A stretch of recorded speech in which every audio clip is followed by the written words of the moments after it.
우리가 저번 시간에 비점성 유동이고 포텐셜 유동으로 해석이 가능하다.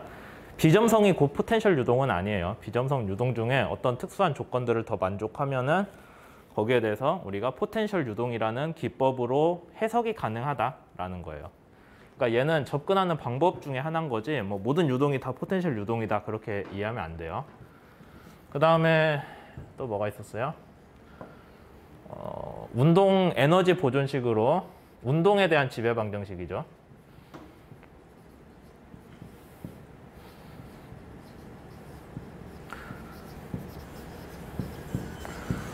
지배 방정식으로 베르노이 이퀘이션이 있었어요. 근데 파도는 기본적으로 얘가 시간에 따라 변하잖아요. 그러니까 시간에 대한 비정상 유동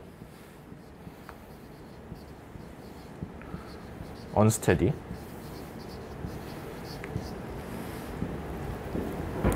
비정상 유동을 지배 방정식으로 썼죠.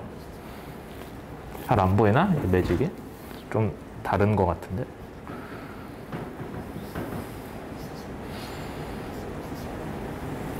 그냥 쭉 씁시다. 원래 속도 제곱인데 우리가 포텐셜 유동이기 때문에 속도 대신에 속도 포텐셜의 그레디언트를 넣어줘도 되죠. 속도 대신에. 그 다음에 다 로로 나눴으니까 G, H 아니면 높이니까 그냥 Y 위치라고 쓸게요.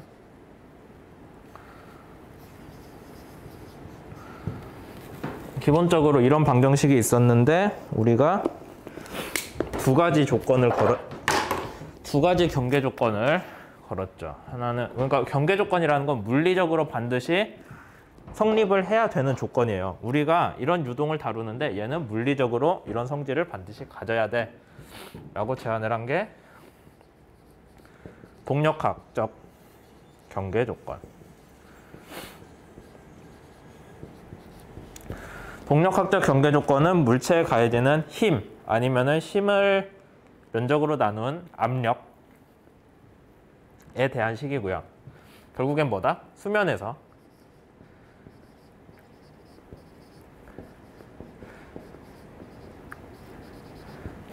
압력은 대기압이다.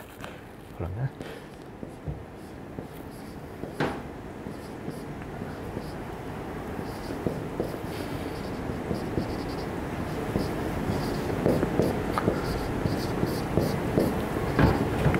그 다음에 y가 n이 에타니까 얘도 g 에타 콘스탄트인데 그 콘스탄트는 어디다? 수면에서 멀리 떨어져 있는 어떤 위치는 운동은 없는데 압력은 대기압으로 있겠죠. 수면이니까. 이렇다. 그러니까 서로 항이 지워질 게 지워지는 거죠. 이게 동력학적 경계 조건을 수식으로 표현한 거고 말로 표현하자면 이렇게 들어오는 거예요. 그 다음에 하나 더 배운 게 운동학적 경계 조건이 있었습니다.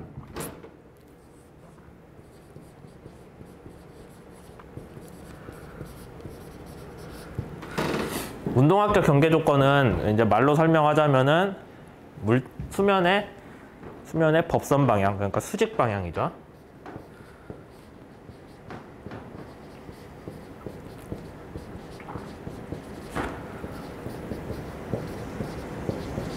물 입자의 운동은 뭐랑 같다? 수면의 이동이랑 같다. 그래서 수식으로 어떻게 표현을 했어요? 물 입자의 운동은 소문자 u, 속도 벡터. 그 다음에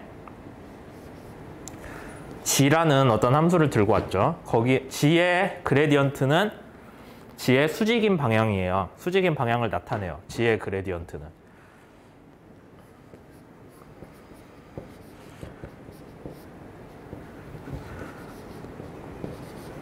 에타는 x와 t에 대한 함수죠.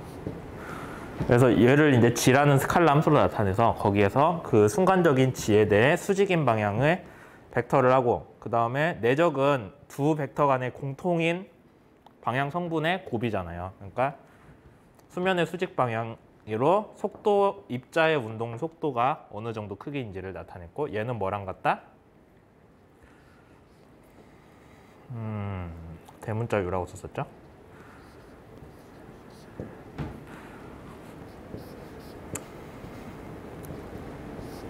근데 U는 우리가 애초에 U라는 게 시간에 대한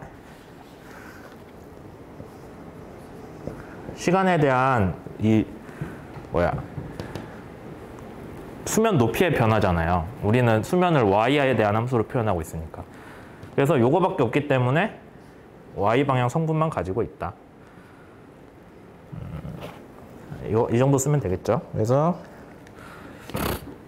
요게 이제 우리가 얘기했던 경계 조건 두 개고요. 그 다음에 추가로 무한 수심에 대해서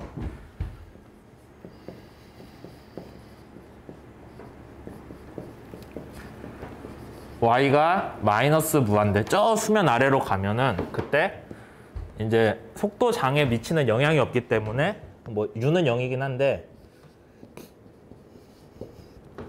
물 입자가 수면 저 밑바닥에선 수면파 영향을 안 받는다는 뜻이에요. 근데 그거를 그냥 벨로시티 포텐셜이 0이다라고 표현을 해요.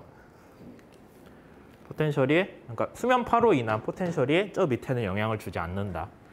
그래서 이 세 가지를 조합을 했는데 여기까지가 이제 지배 방정식들이고 경계 조건들이고 따라서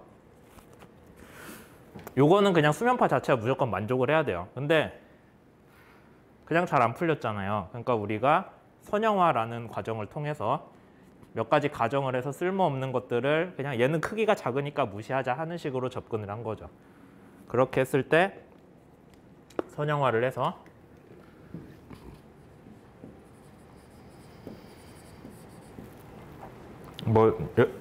미분 방정식 열심히 풀고 경계 조건 다 적용하고 하면은 나오는 게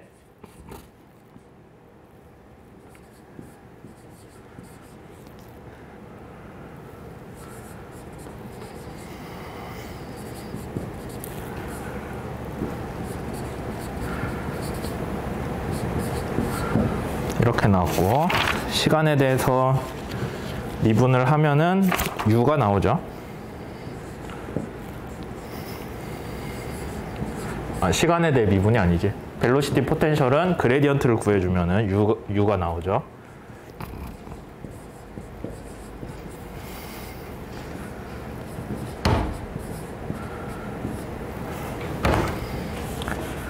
코사인 대문자 세타에서 세타는 위상이라고 했고요. 이렇게 나옵니다. 여기까지 한 것 같은데.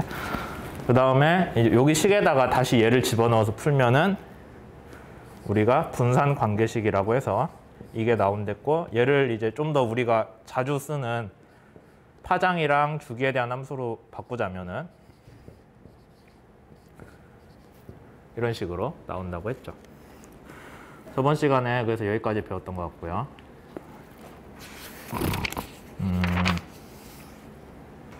뭐 이 정도를 우리가 얘기를 했고 이제 이번 시간에 배울 거는 선형화된 수면파에 대해서 하는 거예요. 그러니까 요거를 만족하는 수면파가 있다고 하면은 걔는 어떤 성질을 가질까에 대한 얘기를 주로 할 겁니다. 그러면 선형화 이전에 그냥 요것만 만족하는 수면파는 우리가 따로 구할 수 있나요? 그건 걔가 계속 수업 때 얘기를 하고 있지만은 구할 수는 있어요. 근데 그것도 결국에는 딱 이 미분 방정식을 연립 미분 방정식을 완전히 만족하는 함수 하나가 짠하고 나오는 게 아니라 거기에 대해서도 우리가 해를 가정을 해가지고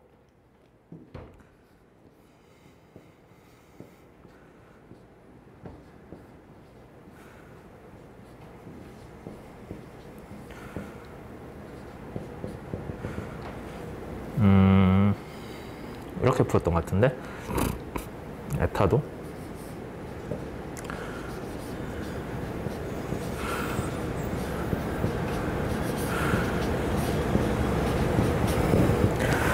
이렇게 해를 다항식으로 가정을 해서 해가지고 여기에다 집어넣어서 이 입실론이 없는 애, 입실론이 하나, 제곱, 세제곱 등등에 대한 식들을 따로 정리를 해줘요. 그렇게 해서 저 각각의 해를 구하면은 P1, 뭐 P2, P3 아니면 에타1, 에타2, 에타3를 각각 구할 수가 있어요. 이제 이런 식으로 구하는 거가 당 해로 근사를 해가지고 구하는 걸 스톡스파형이라고 하고, 일반적으로 입실론 5제곱까지 쓰는 경우들이 있어요. 그 이제 그거보다 더 가봐야 괜히 식만 복잡해지고 해가 안 구해지나? 뭐 그럴 거예요. 구하기 어렵거나 손으로 안 풀려요. 어쨌든 그런 문제들이 여기에 대해서 여러분들이 추가로 생각은 해볼 수 있다. 근데 우리 수업에서는 굳이 거기까지 안 가고 선형 수면파만 하고, 그럼 스톡스 파형에서 보면은 입실론이 없는 케이스인 P1하고 에타1만 우리가 가지고 놀고 있다라고 이해를 추가로 할 수도 있죠. 그러면은 여기까지 했고 지금 몇 분 했냐? 10분밖에 안 했네. 그러면은 여기 좀 지우고 계속 얘기할게요. 이건 다 지워도 되겠다.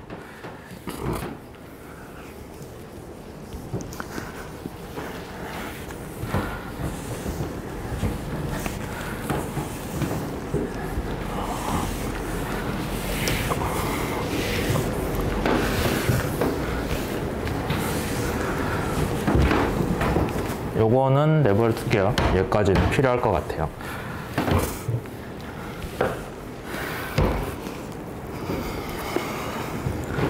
이제 교과서에 나온 내용 우선 쭉 따라가면서 할 건데요. 그러면은 속도의 크기는 얼마가 되냐?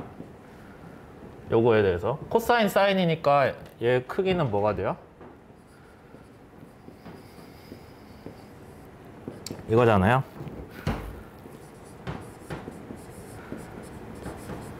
이렇게 됩니다. 그래서 수면 중에 놓여있는 수면에 영향을 받는 물 입자가 가지는 속도는 무엇 함수냐? 1번 진폭, 그다음에 오메가는 2파이 오버 t니까 주기, 정확히는 2파이 나누기죠. 그 다음 K는 파수, 얘는 2파이 나누기 파장이죠.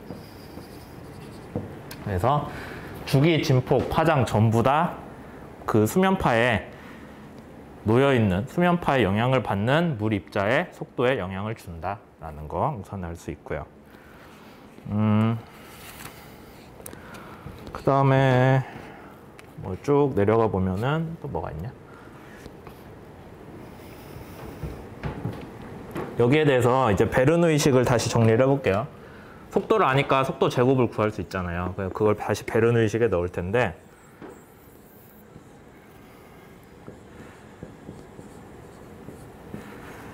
베르누이식을 넣을 때 여러분들이 하나 주의해야 되는 게, 이게 지금 책에 있는 식 23이거든요.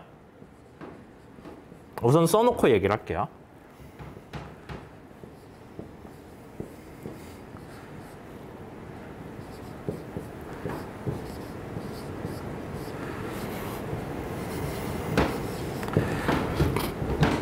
식 23이 이렇게 나와 있습니다. 근데 이게 어디서 나온 유도되는 식이냐면은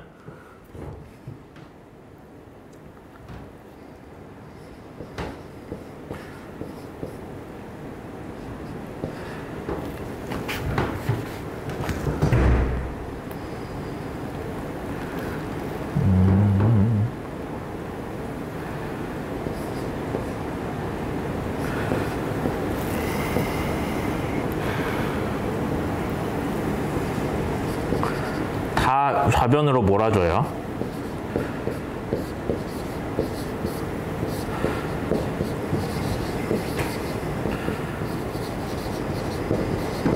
이렇게. 근데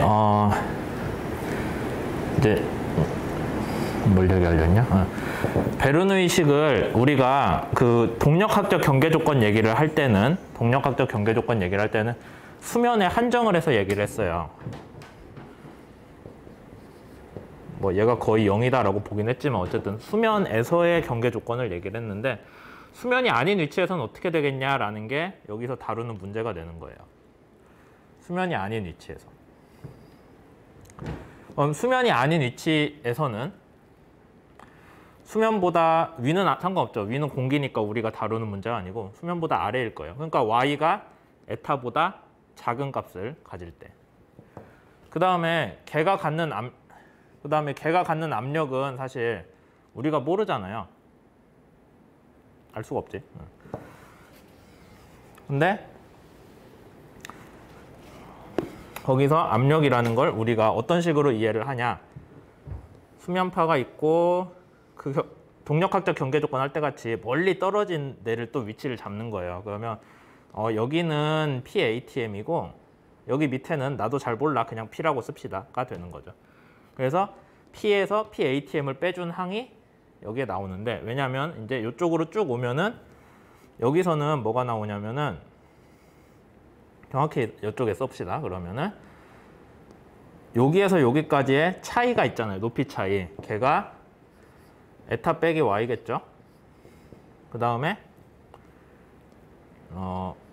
g를 곱해주면은 여기 수면 아래로 내려오면서 똑같은 y라고 했을 때 수면 아래로 내려온 거리만큼으로 인해서 얘가 증가한 압력이 있을 거예요. 그게 여기 들어오는 거고 그 다음에 원래 대기압 있죠.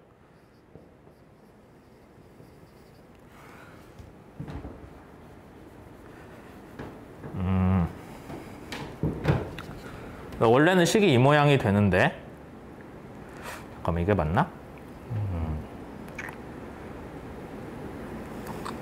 얘는 압력이 증가를 했지. 네.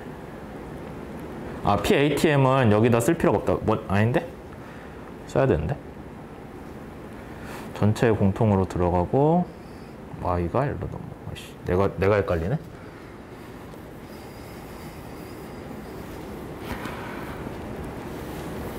갑자기 왜 헷갈릴까? 아까 풀고 올 때는 잘 됐는데.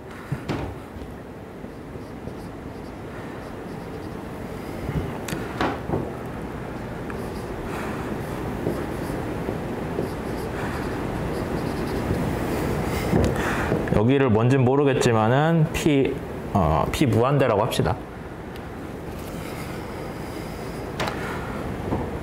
그 다음에 P 무한대에서는 똑같이 ATM을 빼줬고 맞아. 이러면 되겠다.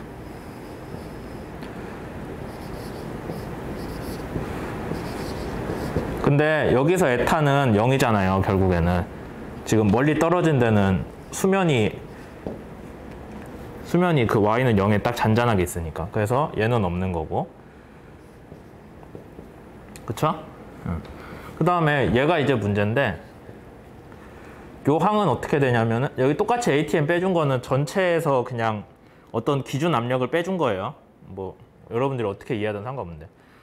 그래서 똑같이 P에서 PATM 빼줬고 P 무한대는 여기의 압력이에요. 얘랑 얘가 서로 차이가 뭐가 있어요? 여기 이 동네 압력이랑 이 동네 압력 P랑 여기 압력 P 무한대랑 첫 번째 수면 높이가 오르락내리락 하면서 그 수면이 올라간 만큼의 물기둥 무게가 있죠. 그걸 우리가 수두 아니면 헤드라고 쓰는데 여기로 인한 압력이 얘한테는 가해지고 얘한테는 없겠죠. 여기 수면이 원래 평균보다 올라가 있는 상태로 인해서 추가적인 압력이 기본적으로 이 높이로 인한 압력은 같이 받고 있죠. 여기랑 여기랑. 그게 이 항이고 똑같이 받는 게 맞나? 응. 근데 이제 여기에다가 추가로 뭐가 받냐? 얘로 인한 물기둥 높이가 있고 그 다음에 기본적으로 P 무한대에 가해지는 압력이라는 게 우리가 생각을 하기에 잠깐만 내가 뭘 잘못 쓴 것 같은데 여기 더하기다. 헷갈리는데 한번 꼬이기 시작하니까 이게 이 식이 맞아.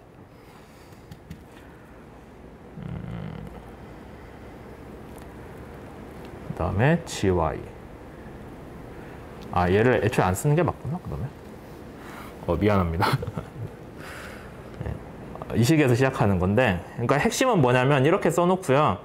여기가 이제 P 무한대라는 게 뭘로 가해지냐라는 거고, 그렇게 했을 때 우선 베르누이 방정식에서 저기 멀리 있는 점 하나에 갖는 압력이죠. 여기 얘랑 이제 이쪽의 압력이랑 서로 압력의 모든 항을 합하면은 같다라는 게 이제 우리가 동력학적 경계 조건에서도 했었잖아요. 똑같은 방식으로 접근을 하는데 우선 여러분들이 이렇게 식을 늘어놓고 보면은 그럼 결국에 여기 좌변은 그렇다고 치고 우변만 구하면 돼요. 우리는 우변이 뭐 얼마인지만. 근데 그 우변을 구해놓고 보니까 실제로 여기에 가해지는 압력은 뭐가 있을까요? P 무한대라는 게 있고 그 다음에 뭐 추가로 대기압이 있겠죠. 그렇게 이해를 하면 되나요? 그래서 우선 PATM을 양변에서 똑같이 빼줘요. 그거 뭐 해석하는데 도움 안 되니까. 전체적으로 똑같이 가해지는 압력이기 때문에 기준값을 더하고 빼고 해도 상관없어요. 그러면은 얘는 여기서 없어지죠. 그 다음에 P 무한대를 그럼 얼마로 볼지가 우리가 문제가 되는데 얼마로 볼지예요. P 무한대가 정확히 얼마냐라는 거는 지금 문제에서 답이 아니에요. 왜냐하면 얘랑 얘를 서로 비교하는 게 목적이지 얘 절대값을 찾아서 거기에 대해서 얘를 전부 적용하자가 문제가 아니거든요. 그래서 그럼 P 무한대가 얼마인지 모르겠지만은 그냥 0이라고 놔도 문제 푸는데 문제는 없겠네 라고 해서 그냥 무한대로 0으로 놓는 거예요. 그래서 좌변이 0으로 맞춰놓고 우리가 그 다음에 우변에 있는 항을 필요한 거를 다 좌변에 있는 항 중에 필요 없는 거를 다 우변으로 끄집어 오면은 이런 항이 나오죠. 뭐 이제 이런 식으로 베르누이식에서 시작을 하는 건데 여러분들이 하나 알아두셔야 되는 거는 동력학적 경계 조건은 수면이 y일 때, y가 수면일 때, y 위치가 수면일 때 기준으로 쓴 식이고 여기서는 그건 아니죠. 모든 y에 대해서 압력을 우리가 다 구할 수 있는 식을 원하는 거예요. 그 다음 부분은 선형 수면파를 다루고 있기 때문에 똑같이 갑니다. 뭐 얘는 0에 가까울 테니 우리가 무시하자라는 게 선형 수면파의 기본 내용이었죠. 진짜 무시해도 될까요, 근데?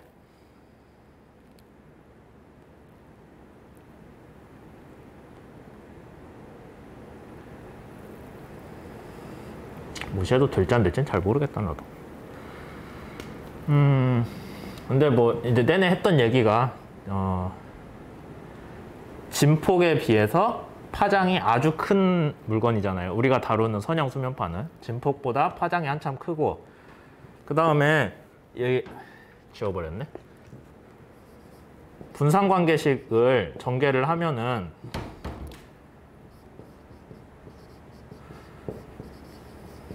이게 나온다 했잖아요. 그러니까 아까 진폭보다 람다가 한참 커요. 그러면 진폭보다 파장이 주기 제곱에 비례하니까 얘도 한참 크겠죠. 뭐 물론 서로 차원이 다르기 때문에 비교하는 게 원래는 말이 안 돼요. 하나는 시간이고 하나는 길인데 비교가 되나? 근데 그냥 대충 이 규모 면에서 보자면은 얘보다는 주기가 한참 크겠죠. 진폭보다 주기가 한참 커요. 근데 얘는 2파이분의 주기잖아요. 그러니까 전체적으로 보면 뭐가 돼요? 많이 작아지겠죠. 작은 값이 돼요, 얘가. 그래서 속도가 작은 값이다. 뭐 그 정도로 여러분들이 이해를 하고 식을 시작할 수 있습니다. 뭐 이제 이런 식으로 되어 있고요. 그 다음에 책에서 그러면은 여기서 이제 여기 P만 남겨놓자면은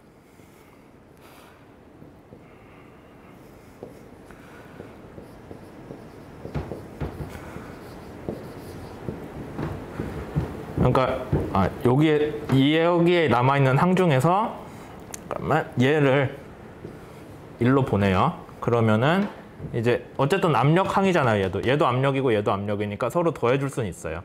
그거를 우리가 책에서 보면은 동압이라고 정의를 했거든요. 동압이라는 단어는 되게 자주 쓰입니다. 나중에 유체역학에서 정말 많이 쓰인 단어예요. 근데 얘는 뭐랑 같아요? 동압은 원래는 요거 두 개의 합이거든요. 뭐 그렇잖아요. 지금 우변에 남는 애가 저거밖에 없으니까 마이너스가 붙어야 되겠지?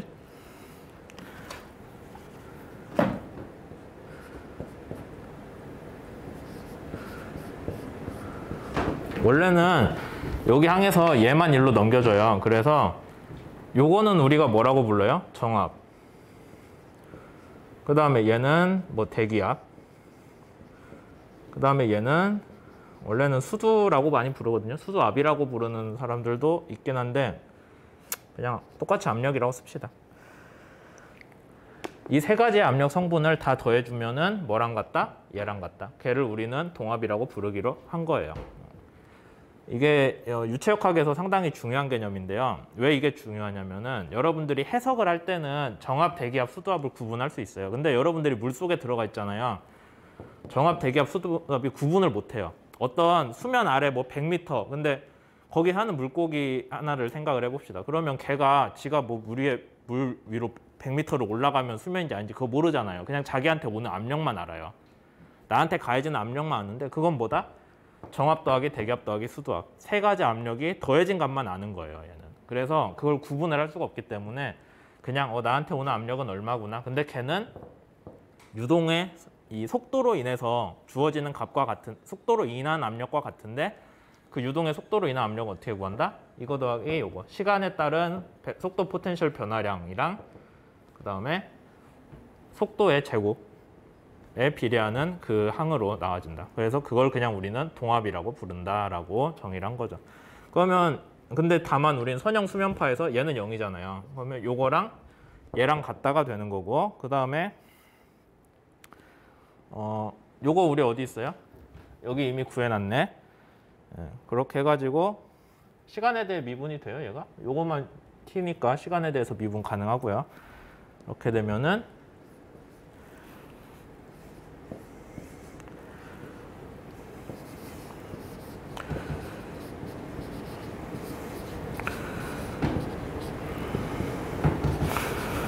근데 우리가 지금 A랑 코사인 세타, 대문자 세타 얘를 에타로 했잖아요.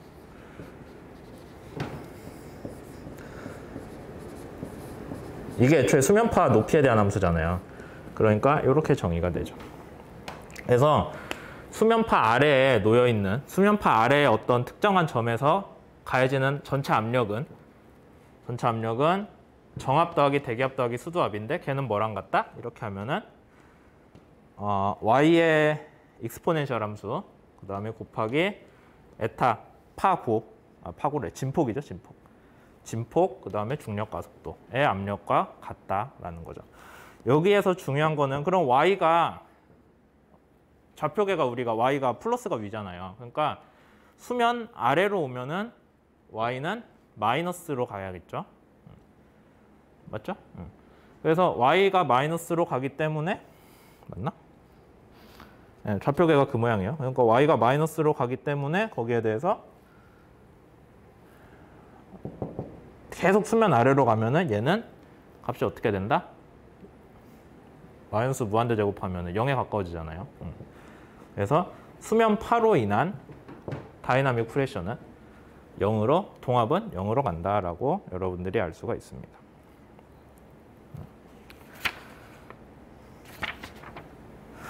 이 정도면 설명이 됐나? 네, 여러분들이 여기서 좀 주의하셔야 되는 게 우리가 일반적으로 알기로는 아니 수면 아래로 내려가면 압력이 커진다면서요. 그거는 당연해요. 수면 아래로 내려가면 위에 물기둥 높이 때문에 수압이 증가를 하는데 여기서 다루는 식은 수면 아래로 내려갔을 때 걔가 갖는 전체 압력이 아니라 수면파에 영향을 받는. 여기서 우리가 수면파에 속도 포텐셜만 넣었잖아요. 수면파로 인한 요동을 하죠. 유동이. 수면파로 인해서 물이 요동을 할 때 그게 영향을 받는 그로 인해서 영향을 받는 압력 변화예요. 압력 변화가 수면 아래로 내려갈수록 0에 가까워진다. 아까 우리가 이미 속도도 수면파로 인한 속도도 수면 아래로 내려갈수록 0에 가까워진다고 했잖아요. 그거랑 똑같은 개념이죠. 그러니까 압력이든 속도든 수면 아래로 내려갈수록 수면에서 멀어질수록 그 영향은 줄어든다 라는 얘기를 여기서 하고 있습니다. 잠깐 잘랐다가 계속 할게요.